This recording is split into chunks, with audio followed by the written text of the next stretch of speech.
विराम बाद आपનું સમાચારમાં પુનઃ સ્વાગત છે। સમાચારમાં આગળ નજર કરીએ તો ગિરનારની રાષ્ટ્રીય કક્ષાની 18મી ગિરનાર આરોહણ અવરોહણ સ્પર્ધાનો આજે ભવ્ય રીતે પ્રારંભ થયો। વહેલી સવારે ધારાસભ્ય સંજય કોરડિયાએ લીલી ઝંડી આપી અને સ્પર્ધાનો પ્રારંભ કરાવ્યો। આ પ્રસંગે કલેક્ટર સહિત રમતગમત વિભાગના ઉચ્ચ અધિકારીઓ ઉપસ્થિત રહ્યા। આ રાષ્ટ્રીય સ્પર્ધામાં દેશના કુલ 12 રાજ્યોમાંથી 541 સ્પર્ધક ભાઈઓ અને બહેનોએ નોંધણી કરાવી। સ્પર્ધાનું આયોજન 4 કેટેગરીમાં કરવામાં આવ્યું છે, જેમાં સિનિયર, જુનિયર બોયઝ તેમજ સિનિયર અને જુનિયર ગર્લ્સનો સમાવેશ થાય છે।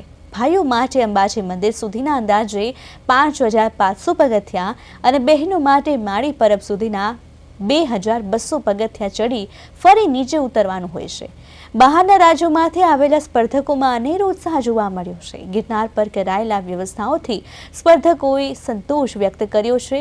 અતિ કપરી એવી પરિસ્થિતિમાં પણ સ્પર્ધામાં વિજેતા બનવાનો આત્મવિશ્વાસ પણ સ્પર્ધકોએ વ્યક્ત કર્યો છે। નિયત સમયમાં સ્પર્ધા પૂર્ણ કરનાર તમામ સ્પર્ધકોને સર્ટિફિકેટ આપવામાં આવશે, જ્યારે પ્રથમથી 10મા ક્રમે આવનાર વિજેતાઓને ધનરાશિ, મેડલ અને સર્ટિફિકેટ આપીને સન્માનિત કરવામાં આવશે। સવારે 7 વાગ્યા કોમ્પિટિશન શરૂ થઈ। 12 રાજ્યોમાંથી 516 જેટલા સ્પર્ધકોએ આ સ્પર્ધામાં ભાગ લીધો છે। રાજ્ય સરકાર તરફથી સ્પર્ધકો જે આવે છે એમના માટે રહેવા જમવાની મેડિકલ સુવિધા તમામ સુવિધાઓ એને આપવામાં આવે છે। સાથે સાથે ટેકનોલોજીનો પણ ઉપયોગ કરી અને જે પણ કોમ્પિટિટર્સ આમાં ભાગ લે છે અને જે મિનિટ એ આ સ્પર્ધા પૂરી કરવામાં લગાવે છે એના માટે સંપૂર્ણ ટેકનોલોજીનો ઉપયોગ કરીને કોઈ પણ પ્રકારના હ્યુમન ઇન્ટરવ્યન વગર આપણે એનું રિઝલ્ટ બહાર પાડતા હોય છે। આ એક અનોખી સ્પર્ધા છે।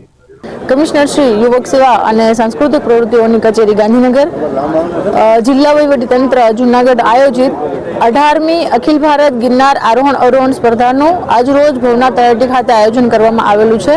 આ સ્પર્ધામાં સમગ્ર ભારતમાંથી 12 જેટલા રાજ્યના સ્પર્ધકોએ આમાં ભાગ લીધેલો છે। આ સ્પર્ધા 4 કેટેગરીમાં યોજાનાર છે।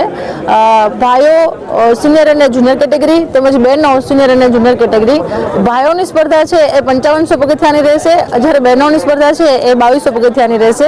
यहाँ का प्रोग्राम में भाग लेने का मौका मिला है, इस सफलतापूर्वक भाग लिया हूँ और यहाँ का जो है विधि व्यवस्था बहुत ही अच्छा लगा।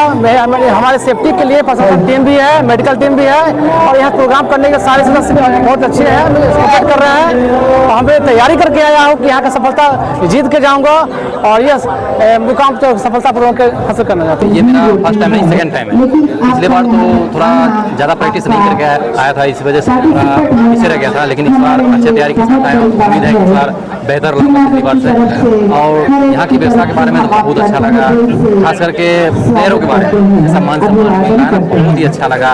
उम्मीद करता हूँ कि इस बार जैसा परफॉर्मेंस रहेगा ना तो और बेहतर परफॉर्मेंस के साथ आऊँगा।